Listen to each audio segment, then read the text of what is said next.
Hello students, I am CA Harshita Duswani from HR Institute of Studies. Today we will be continuing chapter number 9 of SS for Standard 6 student. Today we will be completing this chapter, probably completing this chapter. Okay, so in our earlier session हमने दो type के motion of earth पढ़े थे, जो था rotation और revolution. Rotation मतलब अर्थ जो खुद के एक्सिस पे रोटेट करता है उसको बोलते हैं रोटेशन, और जो अर्थ सन के अराउंड रिवॉल्व करता है उसको बोलते हैं रिवॉल्यूशन. क्लियर? अब अपन पढ़ रहे डे एंड नाइट क्यों होता है. Clear? Okay, due to the daily motion of the earth day and night occur, मतलब जो बेसिकली रोटेशन जो है ना, रोटेशन ये वजह से डे एंड नाइट होता है. जो डे एंड नाइट अकर होते हैं वो किस वजह से होते हैं? अर्थ के रोटेशन से होते हैं. और जो रिवॉल्यूशन होता है ना, उस वजह से सीजन्स चेंज होते हैं, चेंजेस इन सीजन. जो सीजन्स में बदलाव आता है वो रिवॉल्यूशन की मदद कारण होता है, और जो डे एंड नाइट में चेंजेस आता है वो रोटेशन के कारण होता है. Clear? Due to daily motion of the day and night occur as earth is tilted, अपन को पता है अर्थ थोड़ा सा झुका हुआ है, थोड़ा सा टिल्टेड है. Clear? And rotate on an axis. एक तो अर्थ टिल्टेड, फिर वो अपने एक्सिस पे ऐसे रोटेट करता रहता है. द सन शाइन्स ओनली और half part of it and other part is dark. मतलब ये अर्थ है, पहले तो वो थोड़ा सा टिल्टेड है, और वो टिल्टेड में अपने एक्सिस पे रोटेट करता है, अपने एक्सिस पे रोटेट करता है. तो जो सन है ना, वो सिर्फ एक पार्ट ऑफ द अर्थ पे ही फॉल होता है, और बाकी का जो पार्ट है वो पूरा डार्क रहता है. बाकी का पार्ट कैसा रहता है? डार्क रहता है. If earth would not have rotated then on one side, अगर अर्थ रोटेट नहीं होता तो क्या होता है? एक साइड हमेशा लाइट होती है और एक साइड हमेशा अंधेरा. क्लियर? तो डे एंड नाइट का कंसेप्ट नहीं होता. बट ऐसा नहीं है, every part of the earth experience light from darkness. मतलब हर अर्थ के पार्ट में अंधेरे से उजाला होता है और उजाले से अंधेरा होता है. क्यों होता है? क्योंकि अर्थ पहली बार टिल्टेड और वो अपने एक्सिस पे रोटेट करता है. मतलब जो अर्थ का रोटेशन वाला कंसेप्ट है उस वजह, ठीक है, तो ये जो अर्थ का रोटेशन है अपने एक्सिस पे, उस वजह से डे एंड नाइट अकर होता है. क्योंकि कुछ part of the earth light experience करता है, कुछ part of the earth dark experience करता है. मतलब उजाले से रोशनी और रोशनी से वापस उजाला रोटेशन के कारण ही होता है. Clear? Just a minute. Okay, because of it every part of the earth experience morning. इसलिए हर पार्ट ऑफ द अर्थ में मॉर्निंग होता है, आफ्टरनून होता है और इवनिंग होता है. As the earth is tilted on its axis, We find difference in the length of the day and night. हमको पता है कि कई बार दिन लंबे होते हैं, रात छोटी होती है. कई बार दिन छोटे होते हैं, रात लंबी होती है. ये क्यों होता है? क्योंकि अर्थ टिल्टेड है. अब देखो यहाँ पे आपको बताया हुआ, आपको फिगर दिया हुआ है डे एंड नाइट का.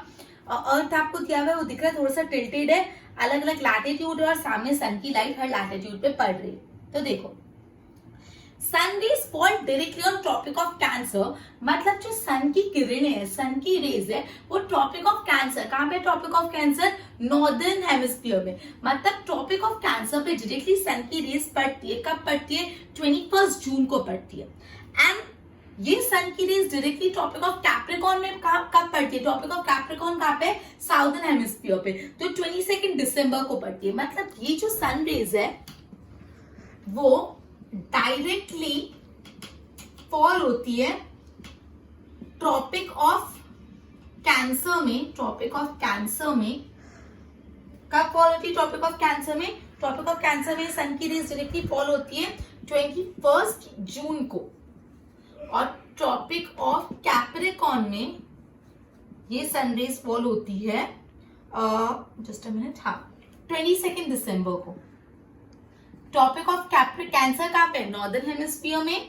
एंड ट्रॉपिक ऑफ कैप्रिकॉर्न कहाँ पे? साउदर्न हेमिस्फीयर में. When sun rays fall directly and in adjacent area, जब सन रेज डायरेक्टली कहीं फॉल हो रही है तो उसके आजू बाजू वाले एरिया में क्या होता है? उसके आजू बाजू वाले एरिया में दिन लंबे हो जाते हैं and the nights became shorter.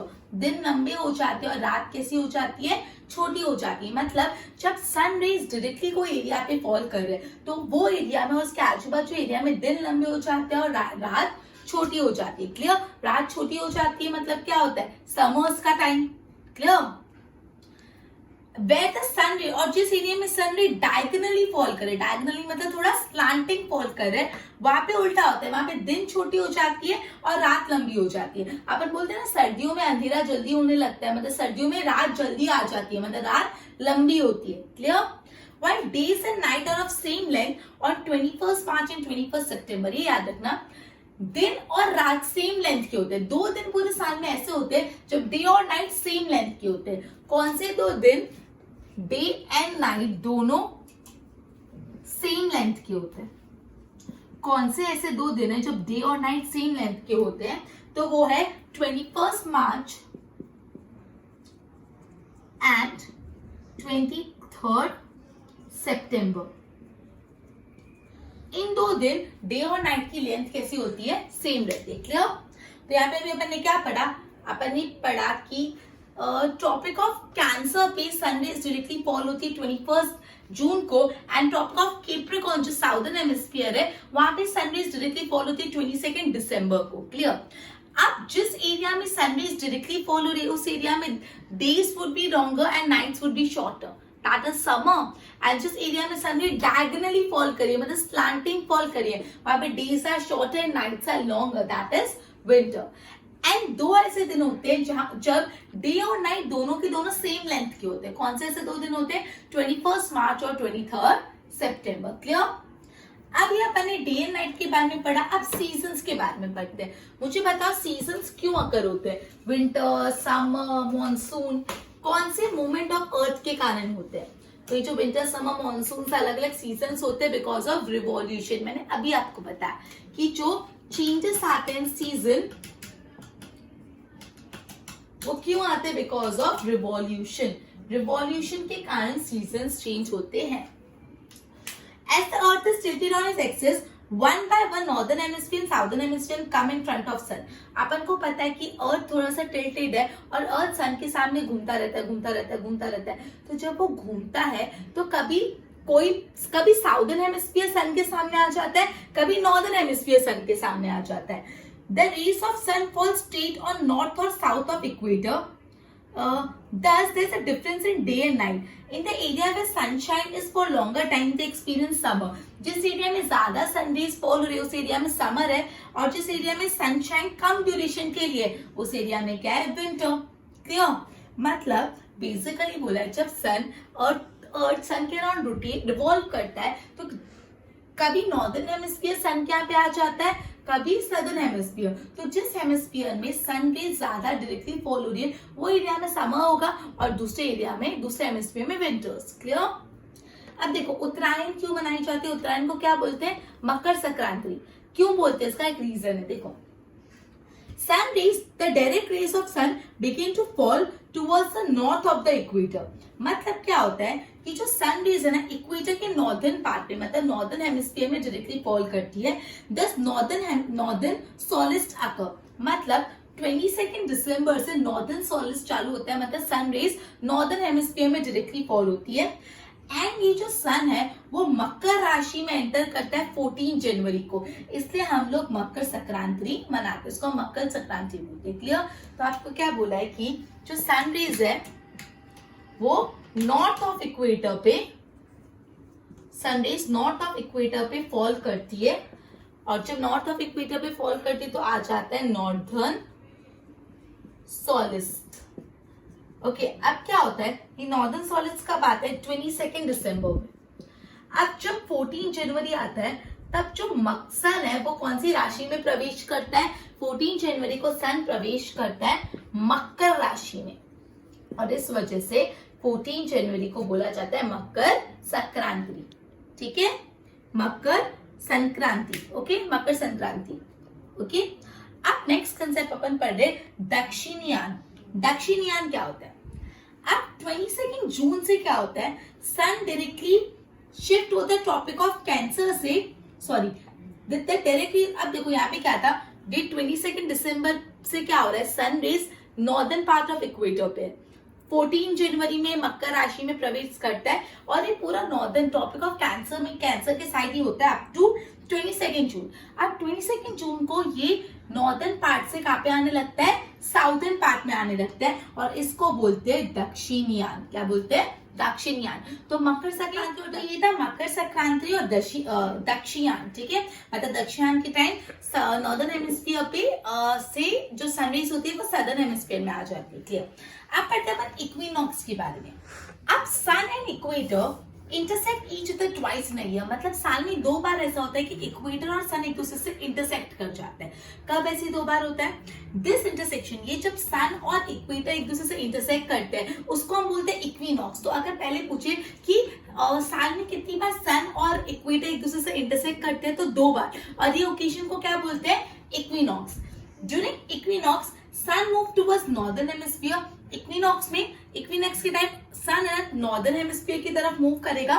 So 22 March length of the day increases and night became short. तो 22 मार्च को क्या हो रहा है? जो लेंथ ऑफ द डे बढ़ जाती है और नाइट कैसी हो जाती है? छोटी हो जाती है, मतलब समर्स इससे 20 and on 21 June longest day and shortest night is experience. 21 जून को क्या होता है? सबसे लंबा दिन और सबसे छोटी रात, ठीक है। तो 22 मार्च को लेंथ ऑफ द डे धीरे धीरे इंक्रीज होता है और नाइट छोटा होता जाता है, और 22 मार्च से 21 जून आते आते क्या होता है? सबसे लंबा दिन और सबसे छोटी रात, मतलब 22 जून ऐसा दिन होता है जब नॉर्दर्न हेमिस्फीयर में सबसे लॉन्गेस्ट डे और शॉर्टेस्ट नाइट होती है। 21 जून को क्या होता है? नॉर्दर्न हेमिस्फीयर में longest day and shortest night होती है। ट्रू ऑब्जेक्ट उसमें पूछ सकते हैं। Clear? As the sun moves towards southern hemisphere, अब सन साउदर्न हेमिस्फीयर में जा रहा है। From 24 सितंबर, अब 24 सितंबर से क्या हो रहा है? Length of the day start increasing and night became shorter. अब 24 सितंबर से साउदर्न हेमिस्फीयर में दिन लंबे हो रहे हैं और नाइट छोटी हो रही है, और 22 दिसंबर तक पहुंचते पहुंचते एक ऐसा दिन आ जाएगा, मतलब 22 दिसंबर को सबसे लंबा दिन और सबसे छोटी रात हो जाएगी इन द साउदर्न हेमिस्फीयर। मतलब 21 जून को सबसे longest day and shortest night होता है नॉर्दर्न हेमिस्फीयर, एंड 22 दिसंबर को साउदर्न हेमिस्फीयर में सबसे longest day and shortest night होती है। Clear? During the year 21st March and 23rd September, Sundays fall straight on equator because of which day and night are equal। ये जो अपन पढ़ चुके हैं, कौन से ऐसे दिन जब डे एंड नाइट इक्वल होता है? 21 मार्च और 23 सितंबर। ये सारे डेट्स आपको लर्न करने। क्लियर? अब अपन कंसेप्ट पढ़ते हैं लीप ईयर का। क्लियर? कौन सा कंसेप्ट पढ़ रहे हैं? लीप ईयर का। इक्विनॉक्स अपन ने अच्छे से पढ़ा कि आपको इसमें ये बात बहुत अच्छे से ध्यान रखनी है कि नॉर्दर्न हेमिस्फीयर में कौन सा दिन ऐसा होता है जब longest day and shortest night होती है, और साउदर्न हेमिस्फीयर में कौन सा ऐसा डे होता है जब longest day and shortest night होती है। अब लीप ईयर, लीप ईयर का कंसेप्ट पढ़ते हैं। अपन को पता है लीप ईयर मतलब देखो, since 1 year of earth is 365 days and 6 hours। 1 year total मिला के 365 डेज होता है, प्लस 6 आवर्स और होते हैं। कितना? 6 आवर्स। 365 डेज पूरे एंड प्लस 6 आवर्स, इतना होता है। Clear? But it is difficult to calculate 1/4 of the day. लेकिन आप इसको हम 1/4 ऑफ द डे कैसे कैलकुलेट करें 6 आवर्स का? ठीक है, so we count the year. इसलिए हम ईयर को कैसे काउंट करते हैं? 365 डेज। हम ईयर को हमेशा क्या काउंट करते हैं? 365 डेज। अब ये 6 आवर्स का भी कुछ करना पड़ेगा। Clear? In order to compensate remaining 6 hours are added to the month of February every 4 year। मतलब फरवरी के मंथ में हर 4 साल में एक बार ये दिन ऐड कर दिया जाता है। क्लियर? हर 4 साल में एक बार। जैसे फरवरी में 29 डेज होते हैं इन प्लेस ऑफ 28 डेज। मतलब जब फरवरी में 29 डेज होते हैं इंस्टेड ऑफ 28 डेज, उसको हम लोग बोलते हैं लीप ईयर। मतलब जो पूरे टोटल दिन है 365 डेज। टोटल कितने डेज है?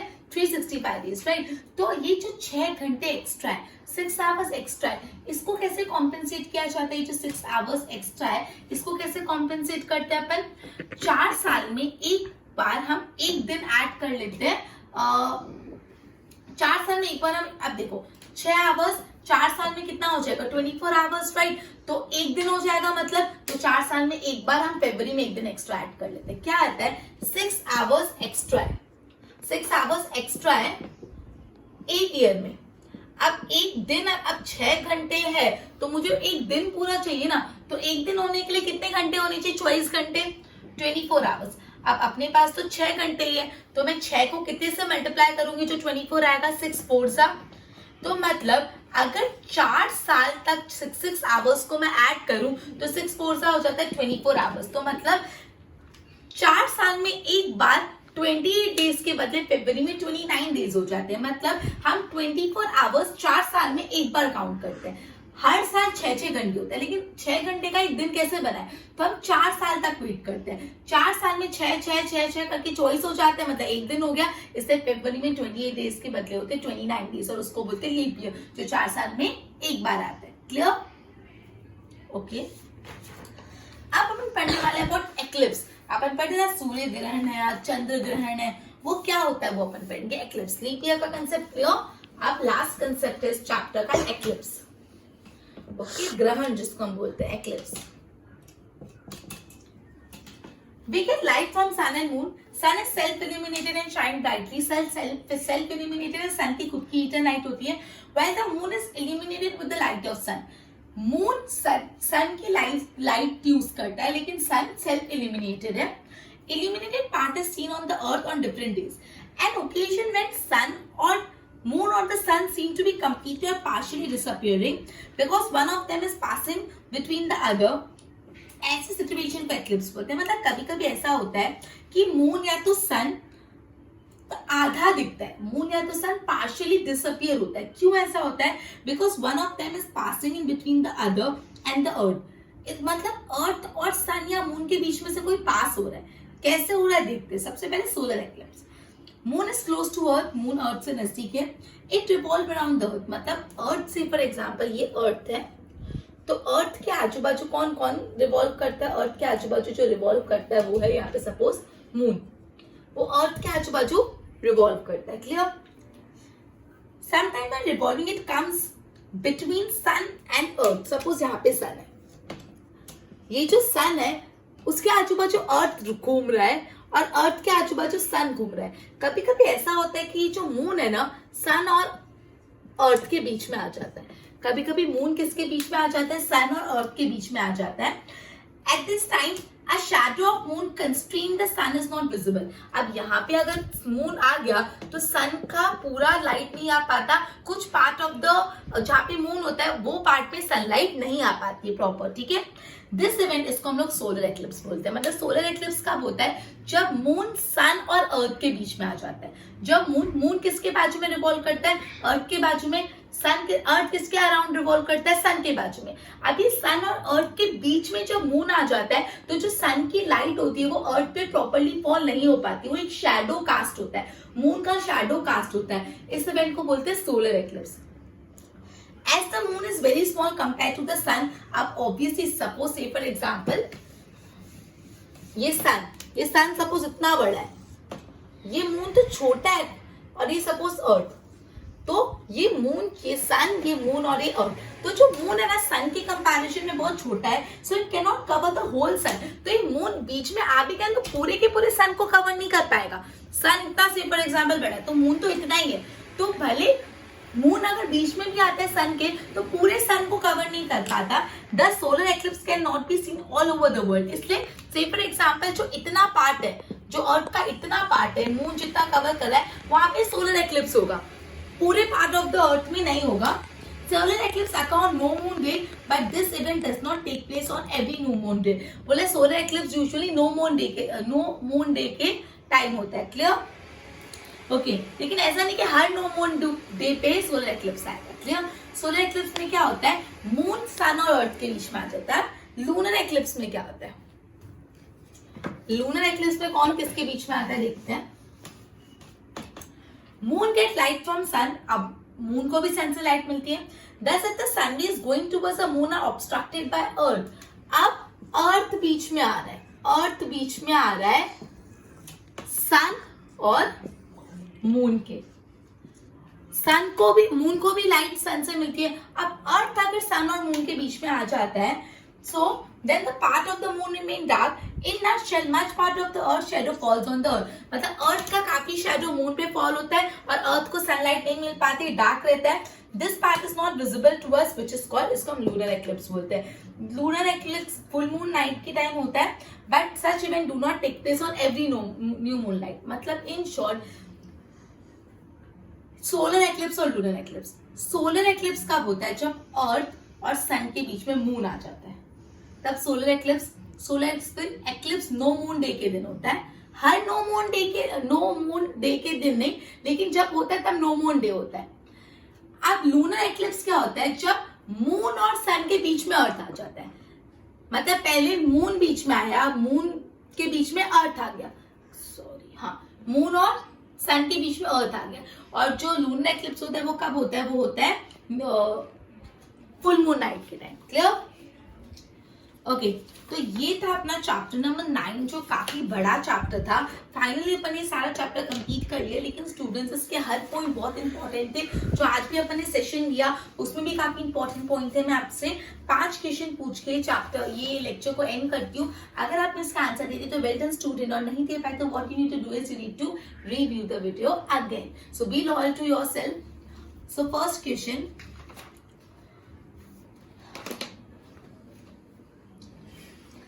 on which 2 days the length of the day and night are same everywhere?